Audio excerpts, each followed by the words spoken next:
অনেক দিন আগে পাহাড় আর সবুজ মাঠে ঘেরা এক ছোট গ্রাম ছিল।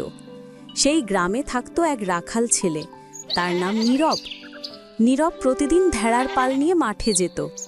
ভেড়া ঘাস খেত, বাতাসে ঘণ্টার মৃদু ঝংকার, সব যেন শান্ত, সব যেন সুন্দর। কিন্তু নীরবের একটা খারাপ অভ্যাস ছিল, সে মিথ্যে কথা বলতে ভালোবাসত।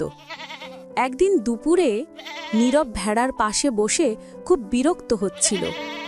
চারপাশে কোনো খেলাধুলা নেই, কেউ নেই, কেবল ঘাস আর ভেড়া। হঠাৎ তার মাথায় একটা খারাপ খেলা এলো। নীরব চিৎকার করে উঠল, সাহায্য, নেকড়ে এসেছে, কেউ আমাকে বাঁচাও।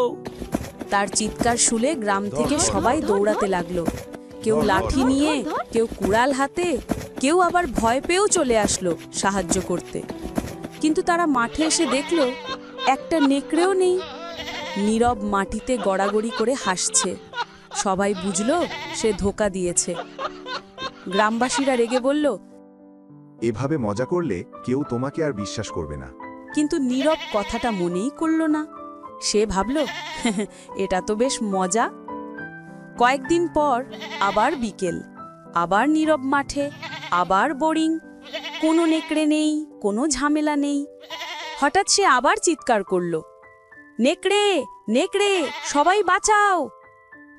গ্রামবাসীরা দৌড়ে এসে দেখল আবারও কোনো নেকড়ে নেই। সবাই এবার খুব রেগে গেল। একজন বৃদ্ধ বলে উঠল, আমরা আর তোমার কথা শুনব না। ছেলে মিথ্যে মানুষকে অন্ধ করে দেয়। একদিন বিপদে পড়বে, তখন কেউ আর তোমাকে শুনবে না।